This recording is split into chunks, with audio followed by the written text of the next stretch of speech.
ಹೆಜ್ಜೆ ನಮಸ್ಕಾರ ಅಂತ ಹೇಳಿ ಕೇಳಿರಿ.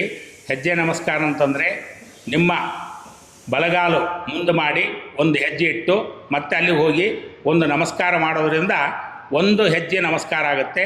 ಈ ಥರ ತಮ್ಮ ಶಕ್ತಿಯಾನುಸಾರವಾಗಿ 48 ಹಾಕ್ಬೋದು. ಸಮಯ ಇದ್ದರೆ ಇಲ್ಲಿದ್ದರೆ 11 ಅಥವಾ 9 ಅಥವಾ 7 ಅಥವಾ 5 ಈ ಥರನೂ ಹೆಜ್ಜೆ ನಮಸ್ಕಾರ ಮಾಡಬೇಕಂತ ಇರೋದು. ಹೆಜ್ಜೆ ನಮಸ್ಕಾರ ಮಾಡ್ಬೋದು. ಆದರೆ ಗಂಡಸು ಮಕ್ಕಳಿಗೆ ಹೆಜ್ಜೆ ನಮಸ್ಕಾರ ಇಲ್ಲ, ಹೆಣ್ಣು ಮಕ್ಕಳಿಗೆ ಮಾತ್ರ ಹೆಜ್ಜೆ ನಮಸ್ಕಾರ ಹೇಳ್ಯಾರೆ. ಇವರಿಗೆ ಸಾಷ್ಟಾಂಗ ನಮಸ್ಕಾರ ಅಂತ ಹೇಳ್ಯಾರೆ. ಆ ಥರನೇ ಮಾಡಬೇಕು. ಹೆಣ್ಮಕ್ಳು ಏನಕ್ಕೆ ಹೆಜ್ಜೆ ನಮಸ್ಕಾರ ಮಾಡ್ತಾರೆ ಸ್ವಾಮಿಗಳೇ? ಗಂಡು ಮಕ್ಳು ಯಾಕೆ ಸಾಷ್ಟಾಂಗ ನಮಸ್ಕಾರ ಯಾಕೆ ಹಾಕ್ಬೇಕಂತಂದರೆ ಅಷ್ಟ ಅಂಗ ಅಂದರೆ ನಮಗೆ 8 ಅಂಗಗಳು ಸೇರಿ ಒಂದು ನಮಸ್ಕಾರ ಆಗುತ್ತೆ. ಹೆಣ್ಣು ಮಕ್ಕಳು ಅಷ್ಟಾಂಗ ನಮಸ್ಕಾರ ಹಾಕಕೂಡದು. ಯಾಕಂತಂದರೆ ಭೂಮಿಗೆ ಅವಯವಗಳು ಹೆಣ್ಣು ಮಕ್ಕಳದ್ದು ತಟ್ಟಬಾರ್ದು. ಅದಕ್ಕೋಸ್ಕರವಾಗಿ ಹೆಣ್ಣು ಮಕ್ಕಳು ಸಾಷ್ಟಾಂಗ ಹಾಕಬಾರ್ದು. ಪಂಚಾಂಗ ನಮಸ್ಕಾರ ಅಂತ ಶಿರಸ, ಮನಸ, ವಾಚ ಆಮೇಲೆ ಪಾದದಿಂದ ಇಷ್ಟು 5 ಅಂಗಗಳು ಸೇರಿ ನಮಸ್ಕಾರ ಮಾಡಬೇಕು. ಅದರಂತೆ ಹೆಣ್ಣುಮಕ್ಕಳು ಅದೇ ಥರನೇ ಮಾಡಬೇಕು.